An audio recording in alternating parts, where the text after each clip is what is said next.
Hello, hello, Cancer Collective, Sun, Moon, and Rising. Ako po si James. Kamusta po kayong lahat? And welcome po sa James Tarot PH. Ito po ang inyong detalyado, komprehensibo, at hindi beten na bonus reading para po sa inyong October Pera and Career. So Cancer, kunin nyo lang po yung mga ka-resonate kayo ha and leave the rest.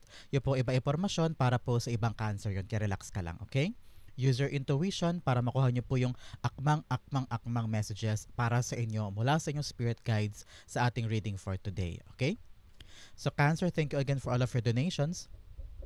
Saka po sa mga hindi nag-skip ng ads, to kung malaking bagay po yun sa akin. Sa totoo lang, yan lang po yung tanging paraan para po supportahan tayo every time na meron po tayong free reading for Cancer. So from the bottom of my heart, thank you po for not skipping the ads.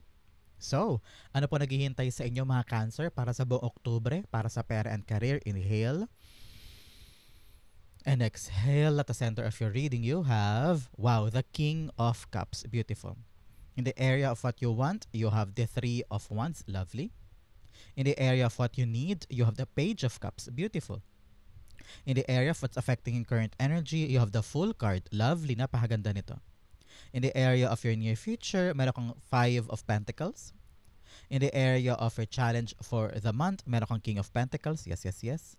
In the area of your fortune, you have the Moon card. Wow, napakaganda.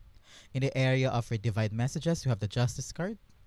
At ang outcome mo for the month, ito yun bago tayo tumulay ng Nobyembre. Mamaya buksan natin to sabay-sabay. But first, ano mo na lingering energy in your background? You have the Six of Swords. Napakaganda nito. Moving forward. I'm seeing you talagang elevating your life. Kung kayo po ay nanggaling itong mga nakaraang linggo, nakaraang buwan, sa medyo mahirap, nakapagod, parang dinrain ka, no? Parang drain ka, at pagod na pagod ka sa mga ginawa mo before.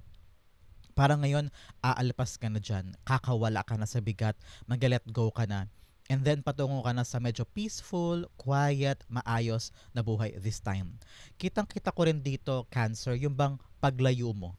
Parang some of you ay lalayo sa gulo, lalayo sa toxicity, lalayo sa drama, lalayo sa mga problema. Sabi mo, kailangan ko nang isipin ang sarili ko at hindi ko na kailangan pang, alam mo yon, parang makihate o mangialam or makigulo sa iba.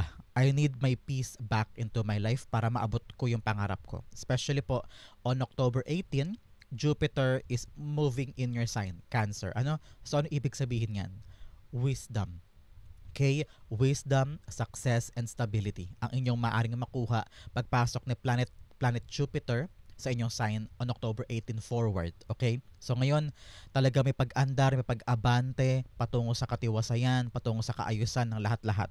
Kaya kung ngayon ay kayo nag-iisip, sabi bakit ganito, bakit ganyan ang gulo-gulo, huwag kang mag-alala. Pagdating na Oktubre, aayos na yan. Okay? Ang ganda ng inyong background energy. At the center, meron po kayong King of Cups. King of Cups all about you trying to be emotionally matured this time. Okay? Nakikita ko rito, Cancer, may mga delay kayo for some time, maybe because yung planetary alignments po ninyo medyo may abala o medyo may konting hinto. Hindi dahil sa hindi siya magaganap, kundi dahil sa parang hinahanda pa, no? Kasi po ngayong buwan na ito, napakalaki ng stability sa buhay ninyo. Talagang stable, kompleto, permanente, tatagal, kumbaga. Pero may mga konting aberya, may mga konting dapat pang buting-tingin, may mga konting pang dapat ayusin pagdating lalo sa pera, sa mga inaayos tungkol sa inyong finance, sa mga perang hinihintay, So narinig ko dapat daw plansyahin muna. At sa pagplansya na yan, kailangan daw ay kalmado ka lamang, Cancer, okay? You don't need to be impulsive. Especially po para sa mga bagay na binibili, ginagastos, pinupundar. Lalo't higit ko ang umaapekto sa iyo iyong emosyon. Baka masyado kang nagagalit, nabubwisit, nakataranta, umiiksi ang pasensya, no? So ngayong buwan na ito, paalala po sa inyo, pagdating sa career, sa negosyo, sa pera, sa goals, mas magandang kalmado muna tayo bago tayo magre-react, kikilos, magde-decide, magkasalita. Kasi baka maka-apekto daw yan sa iyong overall na iniingatan, kumbaga. Nakita ko rito kahit daw anong gulo ng paligid mo, dapat mo daw isipin na kailangan kalmado ako. Kailangan hindi ako madidistract o mako-confuse dahil sa gulo ng paligid. Kailangan panatilihin mo na yung balanse ng buhay mo. Okay? Nakita ko rito, Cancer, you need someone that you really really really trust. Halimbawa, kapatid, magulang, partner mo, anak mo, yung talagang nakakaunawa sa iyo. Na parang kailangan mo siyang makausap, kailangan mo siyang pagsabihan ng mga hinanakit mo, mga takot-takot mo o kaya kinikimkim mo sa puso mo, someone that truly trusts na talagang walang judgment, papakinggan ka lang, iintindihin ka lang, mga ganyan para maihinga mo yan, mabitawan mo yung dinadamdam mo, no? Kitang-kita ko rito. Especially po sa mga hinihintay para sa mga kinabubwisit mo o kaya sa frustrations mo, no? Halimbawa pagdating sa trabaho, sa pera, sa mga hinihintay. Nakita ko rito talagang may mga delay pero hindi to ganong kalaki. May mga delay pero hindi to ganon kahaba. Ang kailangan mo lang talaga alamin kung ano yung rason ng delay para pag na-fix mo na yan, sumulong ka na, okay? Sabi ko nga sa inyo, paabante to, paabante, paabante. Pero meron ka mga kailangan buting-tingin at ayusin, okay? King of Cups. You have the Page of Pentacles. Yes. Page of Pentacles, sabi rito, make this your top priority. Kung ito ang po yung trabaho, yung negosyo mo, yung kaperahan mo, dapat daw nakatuto ka dyan. Ang naririnig ko, dapat daw hands-on ka. Okay? Some of you kasi parang pinapaubaya mo or meron kang caretaker, meron kang someone na nagiging supervisor o nakatingin, something like that. So, parang sabi ng spirit guides mo, kailangan ikaw mismo ang tutok. Okay? Kung meron ka daw hindi naiintindihan, aralin mo daw, buhisiin mo, wag ka daw makokontento sa alam mo lang. Kapag may dumating na problema, isipin mo, ay, baka meron pa akong magawang tama dyan, teka, aralin ko muna. So, halimbawa, ito ay tungkol sa expenses ng pamilya. Sabi mo, parang, teka, parang hindi swak, parang hindi na tama. O hindi na ba pasok yung budget mo, ganyan. So, sabi ng spirit guides mo, teka, aralin muna natin. Buhisiin natin. Baka meron pa tayong magawang paraan para mga ganyan. But for others, nakita ko rito, merong bagong blessing na darating sa'yo, okay? Because this Page of Pentacles is really telling me na, uy, may bagong darating sa kanya. Uy, may bagong trabaho, may bagong pagkakakitaan, may bagong gagawin na magdudulot sa'yo ng kapanatagan. Okay? Kitang-kita ko rito, napakalinaw. Merong bagong darating na opportunity na parang, ay, salamat, nakuha ko din. Ay, salamat, eto na, tangible na, nahawakan ko na, kitang-kita ko na. Meron na akong assurance, parang ganyan na, kitang-kita mo na, nandyan na parang hindi na ako mangangamba kung darating pa ba o may papatunguhan pa ba. Pero ngayon, kitang-kita mo dito, darating siya. And that will give you talagang peace of mind, kalmadong puso. And pasulong ka na talaga sa buhay mo moving forward. Okay? In the area of what you want, you have the Three of Wands. Meron kang hinihintay na talaga nagdulot ng delay sa buhay mo, no? Dito man nakaraang buwan, nakaraang linggo, may hinihintay ka eh. Siguro pera to, or tawag, or chat, or even confirmation from someone. Parang ang tagal mo naghihintay, tapos meron ka pang naiisip na, may aasahan pa ba ako doon? May mahihita pa ba ako doon? Kasi parang ang tagal na eh. And you're trying to be patient. Nakitang-kita ko yung parang very, very patient ka, naghihintay, nagkatsaga, pero sabi mo, importante ito, mahalaga to, tsagain natin, hintayin natin. Pero wag po kayo mag-alala because nakita ko talaga darating na yan. And it will give you the expansion ng buhay mo. Nakita-kita parang babiyahe ka, you're going somewhere. Tingnan mo naman ang pag-angat ng full card, tsaran, talagang bagong simula ito. Meron naghihintay na bagong adventure para sa'yo. Kaya be ready, Cancer ha. Maging prepared ka. Hindi lang sa katawan, hindi lang sa gamit, hindi lang sa tools, kundi sa isip din. Sometimes you really need to parang prepare your mind, your psyche, your philosophy, yung kaluluwa mo kailangan handa sa pupuntahan mo para pagdating mo doon, smooth sailing, kumbaga. Ngayon, kailangan talaga ng kahandaan sa iyong sarili. Nakita ko rito na, I don't know why, I'm hearing for someone you need to make up your mind. Some of you parang kailangan daw mag-decide na at magkaroon na ng konkretong sagot o mamili na. Kasi parang, I don't know why, kaya may delay, it's because parang ikaw din, kahit paano, parang hindi ka pa ganun ka desidido, no, humakbang pero sa isip mo, sa imagination mo, parang ang ganda-ganda ng paparating, gusto ko siya makuha, Gusto ko siyang maganap, pero may kaba na para bagang nakakatakot siyang hakbangan, nakakatakot siyang kunin, pero gustong-gusto mo. Napaka-ironic, no? Magkaiba yung nararamdaman ko sa feelings mo, Cancer, na parang gusto mo siya pero kabado ka. Pangarap mo siya pero natatakot kang kunin.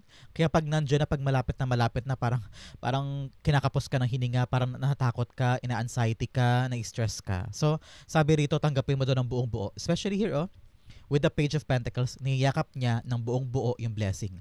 Gagawin niya ang lahat-lahat para mapakinabangan, ma-extract, at magamit niya in its full extent yung blessing na to. So, ganun ka rin dapat. While the blessing is there, grab it, and take it for your advantage. Okay? The Three of Wands. You have the Knight of Cups. Yes, you're waiting for an offer. Merong offer kang hinihintay, pwedeng offer din to ng love. Alam ko, pera at career ito. Pero kitang-kita ko na yung offer of love na hinihintay mo, pwedeng afam, somewhere else, going somewhere kayo eh. Parang papunta abroad, papunta sa ibang lugar na hindi mo kabisado, kaya siguro medyo may takot ka. Pero kitang-kita ko rito, you're waiting for that confirmation or seriousness from an afam. Parang foreigner tong lover mo and hinihintay mo kasi alam mong siya yung magbibigay sa'yo ng stability, growth, permanent pagdating sa financial mo, no? Kitang-kita ko yan. But for others dyan, sa ibang Cancer naman dyan na hindi love life ang hinihintay, kitang-kita ko rito you're waiting for that go signal na tanggapin ka sa isang trabaho. No? Especially po, this time around, you need to focus daw on your long terms, focus on your future, focus on what's really tangible. Kung ano yung mapapangahawakan mo. Hindi mo daw kailangan magkasya sa mga bagay na hindi sigurado, sa mga bagay na parang, may asahan ba ako dyan? Pero kailangan daw bukas ang isip. Okay? Because baka mamaya dumating yung pinto ang akala mo hindi magbubukas, akala mo hindi available for you, pero biglang boom, nagbukas para sa'yo. So, nakita ko talaga meron kong tinutumbok na offer o job opportunity sa life mo. And sabi mo, eto na yung hinihintay ko, God, please ibigay mo na. Naghihintay ka lang ng go signal or confirmation. Kitang-kita ko yan. I'm hearing here na para bagang mawawala lahat ng kaba mo at alinlangan mo once dumating na talaga yung magandang balita. Kaya sabi mo, aasahan ko ba yun? Parang wala naman, parang mahirap naman, parang imposible na. Pero kapag dumating talaga, alam mong igagrab mo to eh. So, kitang-kita ko yung waiting in line mo dito. And ito talaga yung magdudulot sa'yo ng pag-abante at pagsulong. Okay? In the area of what you need, you have the Page of Cups here. Page of Cups, what you need is focus. Tingnan mo siya. Pag-aralan natin yung image dito, yung symbolismo sa Page of Cups. Merong isda sa loob ng cup. Kita niyo ba? Yan. May isda sa loob ng cup. At hindi tayo sure kung yung isdang yan ay talagang nandyan. Pero pinapangarap niya na magkaroon ng isda yung kanyang cup. Ibig sabihin, yung puso, imagination mo, yung manifestations mo, dapat walang duda, walang kaba, walang aninlangan. Naniniwala ka na ang darating ay darating talaga. Halimbawa, pangarap mo makapunta ng Japan, always believe in yourself na makakapunta ka ng Japan. Pangarap mo maging singer, always believe na magiging singer ka. Pangarap mong magkaroon ng sariling bahay, always believe na darating siya. Parang ganoon dito, your believability and manifestation powers will be a huge factor sa pagdating ng frequency and energy of this blessing. Tingnan mo, nakatingin siya doon. No? Sabi niya, pag dumating to, hindi ko to papabayaan. Hindi ko to sasayangin. Parang ganyan. So, your focus on your long-term goals will bring stability and reward po in your current position. Kitang-kita ko na nakatutok ka eh. Parang sabi rito, kailangan talaga nandun ka, hands-on ka, open din yung isip mo, no? Parang you need to be creative enough, you need to be imaginative enough para maisip mo lahat ng mga posibilidad na pwedeng gawin kung ano man ang mangyari. Halimbawa, sa trabaho mo, ganito ang nangyari, biglang liko, hindi mo inasahan, ikaw dapat handa ka. Meron ka agad pantapal or plan B, plan C para hindi masayang yung pagkakataon. Kitang-kita ko rin dito, sabi ng spirit guides mo, learn to be playful. Okay? Hindi mo daw kailangan seryosohin lahat-lahat. Panahon na para iangat mo yung sarili mo, yes, especially here. With a Page of Cups, pababa ka sa Five of Cups, sinasabi dito, Five of Pentacles rather, sinasabi dito, yes, mahirap ang buhay, yes, nag-struggle ka, yes, ang dayo mo ginagawa, pero dapat daw samahan mo siya ng kagalakan, saya, enjoying your life, ngumiti ka naman, no? Hindi mo naman masasolve to kung puro ka simangot, kung puro ka galit, puro ka bad mood, lalo lang iikot sa buhay mo yung negativity. Learn to have fun and enjoy your life. Nakita ko rito parang enjoy the small things, yung paliligo sa ulan, pag inom ng kape sa harap ng bahay, enjoy mo yung garden mo, enjoy your time with your kids, with your family. Sobrang bugbog mo na sa kakaisip paano iaangat ang pamilya mo, paano masasolve ang problema. Pero nakakaligtaan mo na daw na tignan yung mga bagay na meron ka na magaganda. Meron kang alagang aso, baka mamaya nakakaligtaan mo na siyang kausapin or kausapin. Nakakaligtaan mo na siyang i-bonding or paliguan man lang, no? You need to tend to the small things because that will give you somehow parang pagkawala doon sa mga bagay na sobrang madibdiban na. So, kailangan mo daw huminga at kumawala ka sa masinsinang sistema. Learn to detach para ma-enjoy mo ulit yung buhay mo, ha? Especially po, I don't know why, bigla ko to nakita, yung mga OFW natin dyan na cancer, no? Alam ko, kayod po kayo ng kayod, mahirap ang buhay, kailangan kumita everyday, I understand. Pero you also need to enjoy your life. Pagka uwi, pwedeng mag-videoke with friends, o kaya kumanta sa bahay, luto, kumain, magtawanan, no? Kahit hindi naman kailangan gumastos, pero you need to find time to enjoy your life, okay? The Page of Cups. You have the Ace of Swords, yes. Ace of Swords, makakaisip ka doon ng paraan. Really, creativity. Makakaisip ka ng paraan kung paano gagaan ang lahat. Nakita ko rito that the parang light bulb moment to, parang, aha, alam ko na gagawin ko. And then gagaan ang loob mo. Kasi parang makakaisip ka ng matinong paraan para gumaan yung mga bagay na dati parang sobrang dragging, sobrang hirap, kayod, gagapang ka na halos. Pero ngayon nakita ko talaga gagaan ang lahat once makaisip ka talaga ng isang matindihang plano or matinding idea na magpapaangat dito. Kitang-kita ko rin dito, sabi ng spirit guides mo, buksan mo lang ang isip mo, buksan mo lang ang puso mo sa mga posibilidad. Alam ko meron kang tinutumbok, meron kang tinatarget na isang bagay o isang goal, pero sabi rito kung malabo ang isip mo paano ka makakapunta sa target na yan, paano siya magiging posible, parang ganyan. So ngayon, kailangan talaga open your eyes, clear mind, makipag-communicate ka daw, ha. Halimbawa, meron kang tinutumbok na bagong bagay, kausapin mo, hanapin mo ng paraan kung paano mo siya makukuha, and then inquire. Huwag ka daw mahihiya. Yan narinig ko, huwag ka daw mahihiya, lumapit ka na, makipag-communicate ka sa kanila para malinawan ka kung anong next big step mo. Halimbawa, plano mo ay, halimbawa lang to, example lang ha, plano mo ay ma-promote ka, no? Umangat ang posisyon mo kasi ang tagal-tagal mo na dyan sa trabaho, pangarap mo nang ma-elevate halimbawa. So, kailangan clear daw muna sa mind mo yung every step, okay? Para makuha mo at matumbok mo to, okay? In the area of what's affecting your current energy, you have the Full card here. Full card, something new is coming, okay? Nakita ko rito parang meron kang bagong i-implement sa buhay mo. Parang meron kang susubukan na bago eh. Sabi mo, ay, why not i-try ko yan? Ay, why not subukan ko to, baka gumanda, ay baka makapasa na, ay baka okay to. So, meron kang gagawin na bago na medyo nakakatakot, nakakakaba, parang feeling mo, kakayanin ko ba to? Makukuha ko kaya? Pero sabi mo, try ko lang, subukan ko lang, baka makabuti, baka makaayos. So, I'm very, very happy for you kasi you are now stepping forward for something new. At kita ko yung kalma mo eh, parang kinakalma mo yung isip mo na parang, kaya yan. Sige, kaya yan, puntahan natin, gawin natin. It's now or never. Kung hindi ko gagawin ngayon, kailan pa para mga ganyan. So, nakita ko rito na parang buuan ng loob mo at very, very ginagamit mo yung utak mo dito eh. Kitang-kita ko yung lohika mo. You're using logic more than your emotions and you are ready to step forward.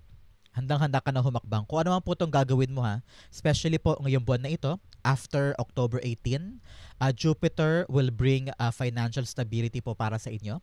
And it will open new door, ito yun, bagong pintuan for long-term goals. Okay? Kung iniisip mo ngayon, paano na yan? Pagdating po ng Jupiter sa sign mo, on October 18, talagang simula na to ng stability sa buhay mo at pagbukas sa mga pintuan na dati hindi mo akalaing magbubukas pala. Kaya mapapanatag ka na and then meron ka nang yayakapin na talagang bagong opportunity na sabi mo, eto na yun. Eto na yung para sa akin na magdudulot sa iyo ng pag-abante, pagsulong. Kaya nakita ko talaga dito, wag na wag kang makokontento sa kung anong meron ka now. Meron ka pang ilalago, meron ka pang iaandar, meron ka pang maaabot ng mga bagong bagay. Kaya wag mong lilimitahan ang mundo mo, Cancer. You can achieve more and you can step onto a new territory, a new way of living, a new industry, a new career path. Kayang-kaya mo to. Kayang-kaya mong sugulan ng buhay mo, okay? You can reach better heights, kumbaga. The full card, you have the Six of Cups. Yes, nakita ko dito, detour, grand detour. Parang universe is gifting you a new chance, a new opportunity. Na parang kung dati sabi mo, God, bigyan mo ko ng isang chance. Please, please, please. Bigyan mo ko ng pagkakataon. Biglang boom. May biglang nagbukas na pintuan para sa'yo na kailangan mo yakapin. Kaya umpisa, medyo nakakatakot, nakakaba.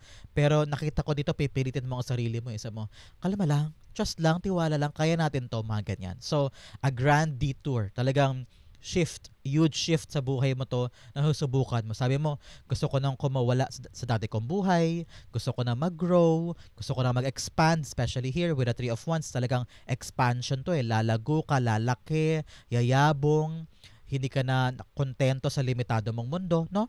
So napakaganda. You are now starting to leave something behind. Iiwanan mo na yung dati mong gawi, iiwanan mo na yung dati mong buhay. Sabi mo, panahon na para umabante, no? In the area of your near future, meron kang Five of Pentacles here. Five of Pentacles all about you struggling dahil hindi mo daw ginagawa ng tama ang iyong skills. Okay? Kaya ka doon nag-struggle at some point dahil para bagang hindi ka natuto sa past. Okay? Narinig ko dito, sabi ng spirit guides mo, kung ano man yung mga bagay na malabo, especially here with the moon card, kailangan talaga magbalik tanaw ka sa past. Tingnan mo doon, teka, ano ba yung ginawa kong mali? Ano ba yung ginawa kong tama? Ano yung kailangan ko i-implement sa buhay ko today? At ano yung mga bagay na kailangan ko na i-let go? Kaya ka daw nahihirapan because hindi mo daw nile-let go yung mga bagay na dapat na i-let go. Especially po pagdating sa pera, you need to save up. Okay, kailangan mag-ipon, kailangan tignan mabuti yung dumarating ng pera at lumalabas. Hindi lahat kailangan palabas, hindi lahat kailangan binibili. Parang sometimes you need also to maging matipid, no? Kapag tinatawag ka ng ibang tao na kuripot, hayaan mo lang. Taas noo ka. Dapat sabihin mo, okay lang maging kuripot, at least meron akong perang tinatabi sa buhay ko. At maingat ka sa pera mo. Kitang-kita ko rito na kung ikaw man ay feeling mo you're so left out, walang tumutulong sa'yo, feeling mo walang gabay o wala man lang assistance para makaabante ka rito. Halimbawa, hindi ka tinutulungan ng parents mo, ng kapatid mo, ng mga anak mo. Nakita ko rito na ikaw mismo magbabangon sa sarili mo. Okay, sa view, nakita ko parang retired na. And then, balak na magtayo halimbawa ng karinderya o kaya maliit na tindahan. Parang you want to be independent at ayaw mo nang umasa sa kanila. Ayaw mo nang may naririnig ka eh. Parang ayaw mo na may naririnig na side comment, na puna o aalipusta o backhanded compliment. Ayaw mo na makarinig ng kahit ano eh. Kaya sabi mo, ibabangon ko ang sarili ko. I'm gonna have my own money. I'm gonna have my own career. Para meron ako matatabi, meron ako madudukot anytime na kailangan ko. No? So, nakikita ko talaga binabangon mo ang sarili mo. Kaya importante talaga sa'yo, Cancer, malinaw muna sa isip kung ano yung mga bagay na gusto mo para pag dumating, alam mo yung gagawin mo sa kanya. Okay? The Five of Pentacles. You have the King of Pentacles. Dalawang beses lumabas ang King of Pentacles. Kayo po'y pinapayuhan na maging sigurista. Okay? Maging sigurista at huwag kikilos ng patalo. Okay? Kailangan yung bawat hakbang mo, pag-aralang mabuti. Alam ko naman 50-50 malalaman mo kung may chance ka dyan eh. Kung promising to eh. Kung meron ka mahihita dyan eh. Hindi ka naman maglalabas ng effort, ng time, ng money kung alam mong palugi ka dyan. Kaya ngayon, sabi ng spirit guides mo, learn from your past, okay? Maging matalino ka daw sa paghawak ng pera. Kitang-kita ko rin dito na maaaring may makatulong sa'yo. Someone that is very established na, may natapos, may pinag-aralan, may pera, may napatunayan sa buhay, ang tutulong sa'yo para bigyan ka ng payo or para pautangin ka, parang ganun, para makapagsimula ka na ng pondo mo sa sisimulan mong bagong negosyo, parang ganyan, or sa bagong buhay mo. I'm seeing here, pwedeng anak mo rin to na biglang darating para tulungan ka o para bigyan ka ng assistance. Yeah. And doon, sa tulong nito, doon ka magsimulang tumayo sa sarili mong paa at ibangon ang sarili mo at magkaroon ka ng pagkakaabalahan. Kitang-kita ko yan dito. But most definitely, tinatawag ka ng spirit guides mo to step up because malaki ang potential mo, Cancer, na lumago yan at magkaroon ka ng stable na buhay. Kung meron ka pong naiisip ngayon na mga strategy o diskarte sa buhay, maaaring i-explore mo yan, i-research mo muna, pag-aralan, especially kung napakalabo pa, no? Parang kaya ko ba talaga to? Magagawa ko ba? Try ko kaya, pero hindi pa ako sure. So, kung medyo may mga malabo pa, pag-aralan mo lang. The more you know, the more knowledge you have, the better para sa pag-unlad mo, okay? In the area of your fortune, in your challenge area, you have the face inner demons. Don't be afraid of darkness. There is a light nearby. Transform and integrate. Sabi dito, labanan mo yung mga kabulukan sa sarili mo. Harapin mo yan. Alam ko mahirap to, especially identifying kung saan tayo mahina, kung saan tayo mali, kung ano yung mga flaws natin, mahirap yan i-identify at sometimes kinakalaban natin yung ating ego, yung ating pride, kaya sabi mo, ay hindi ako ganyan, ay hindi ako ganto. So, dire-deny mo yung alam mo mga pangit sa'yo. So, ngayon, fight that. Harapin mo kung ano yung mga dapat baguhin to be better and to transform your life. Halimbawa, lahi kang late na umuwi sa bahay, lahi kang nagimik, panahon na para harapin kung bakit lahi kang nalabas. Panahon na para baguhin yung mga dapat baguhin para magbago ang buhay mo. Narinig ko na, don't expect change if you don't want to change. Okay? Now, the message you have, resentment, it often festers, causing a desire for revenge. Let go of the past to find peace, forgiveness, release, and serenity. Nakita ko rito na pakawalan mo na sa puso mo lahat ng galit mo, lahat ng hinanakit mo, lahat ng tampo mo, o pagkadurog mo from someone. Nakita ko parang gusto mong gubante, gusto mong ibangon ang sarili mo, pero meron kang bitterness, no? Sabi nga dito, let go and move forward. Huwag mo nang bitbitin pa yung bigat. Panahon na para gumaan ang buhay mo. Kaya kung meron kang galit-galit dyan, tampo, hinanakit ko kanino man, learn to move on and choose yourself. Especially here with the King of Pentacles. Nakita ko rito na meron kang chance na lumago ang buhay mo. Kaya huwag ka nang mag-dwell pa sa mga negativity, sa mga maling tao, sa mga maling pangako sa'yo, sa mga maling ginawa sa'yo. Learn to shift your eyes, shift your heart, and shift your perspective sa mga bagay na kapakipakinabang. May mga valuable sa life mo this time na kaya mo palaguin, kaya doon ka daw mag-focus.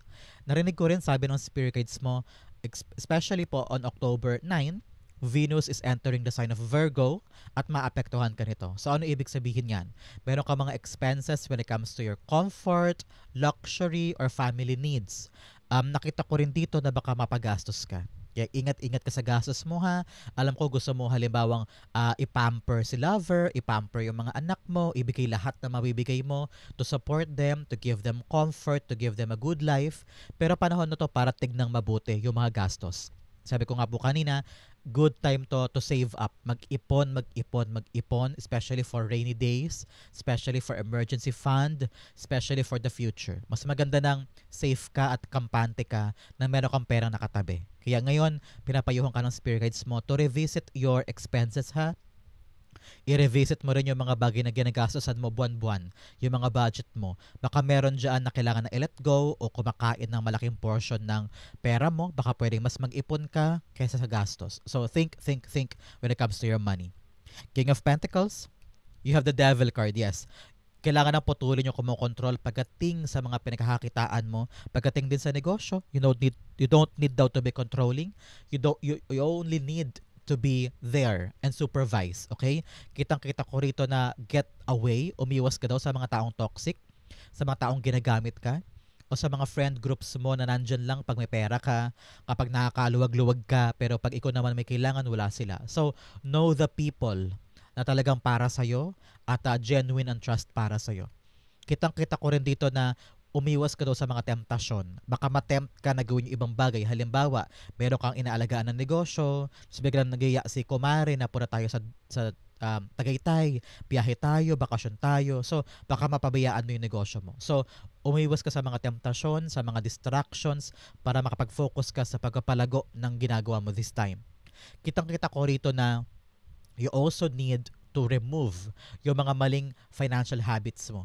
Halimbawa, every month, nakakagastos ka ng 5,000 dahil araw-araw kayo bumibili ng milk tea. Nako, baguhin na yan. Kailangan baguhin yung mga bagay na mali. Okay? Especially for your money and for your career. In the area of your fortune, you have follow your bliss, navigating by the stars. Yes, kahit madilim, kahit na parang feeling mo hindi mo kaya, kung talagang sa loob-loob mo ito yung gusto mong gawin, go push. Now, the message of grounding, go deep, explore your roots. Kapag daw nahihirapan ka o parang hindi mo na kaya, nawawalan ka na ng gana, nawawalan ka na ng amor, lagi mo daw isipin yung dahilan, yung ugat kung bakit mo ginagawa yan. Parang halimbawa sa trabaho, puyat ka na hirap ka na, sobrang sakit na ng katawan mo, tapos parang gusto mo nang sumuko, pero alamin mo yung dahilan kung bakit mo ba ginagawa yan. Halimbawa, para sa anak ko to. Para mapag-graduate sila ng college, para mabayaran na ng buo yung bahay, para mabili na yung lupa, para mabayaran na yung mga utang. So marami kang dahilan. At yun ang magbibigay sa'yo ng lakas ng loob na tumulay at dumiretso pa. Siguro sabihin mo, kasi walang ibang inaasahan sa amin, kaya kailangan kong tibayan. Especially here, in your fortune area, you have the moon card.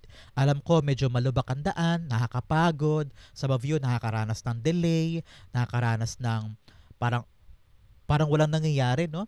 At napakalabo, confusing kumbaga. Pero dahil nasa area siya ng fortune, kaya po yung tinatawag ng spirit guides mo na, yes, this time around, darating sa'yo ang wisdom, darating sa'yo ang kalinawan, parang you will get now the clarity that you need, especially here with the Ace of Swords. Parang kung dati litong-lito ka, hindi mo alam gagawin, biglang may darating na magandang balita na magpapalinaw sa gagawin mo.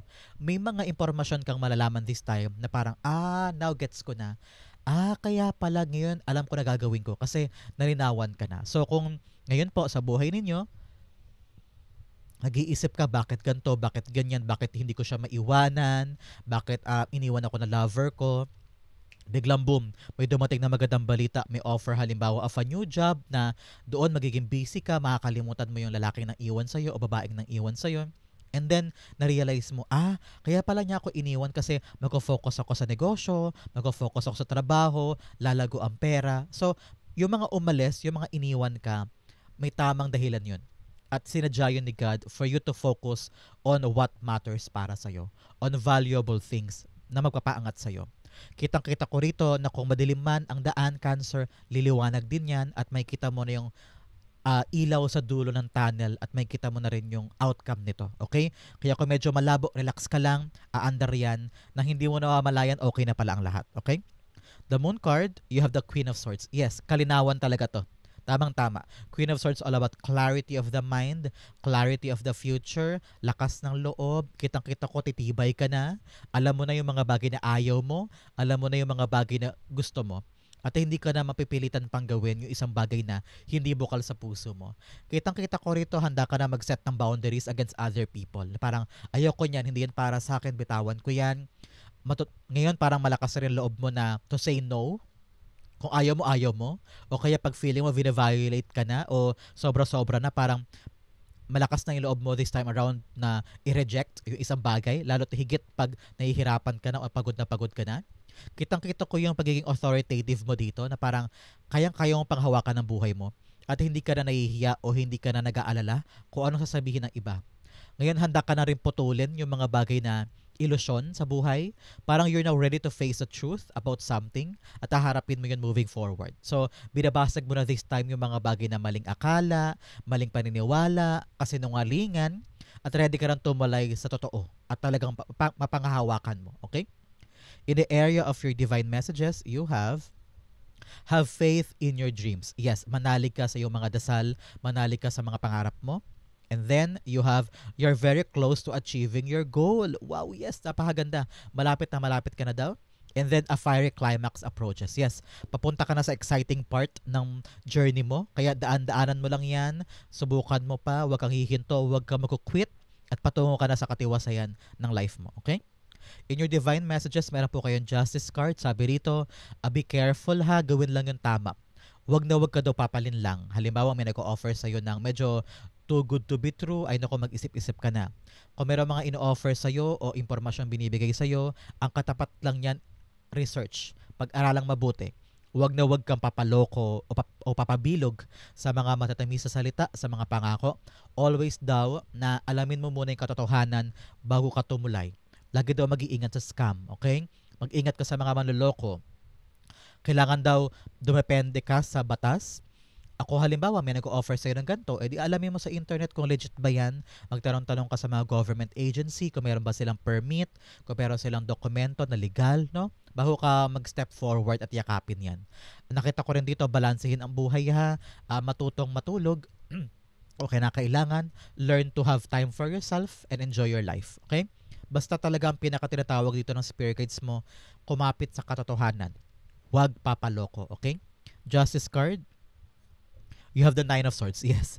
Marami kang inaalala, marami kang pinoproblema. Pero sabi dito ng spirit guides mo, mawawala ang mga alalahanin na yan, mawawala ang mga takot na yan, kung malalaman mo talaga yung truth. Sa mga view kasi naghihintay parang makukuha ko ba talaga yan? Legit ba yun? Tanungin mo nga kung totoo.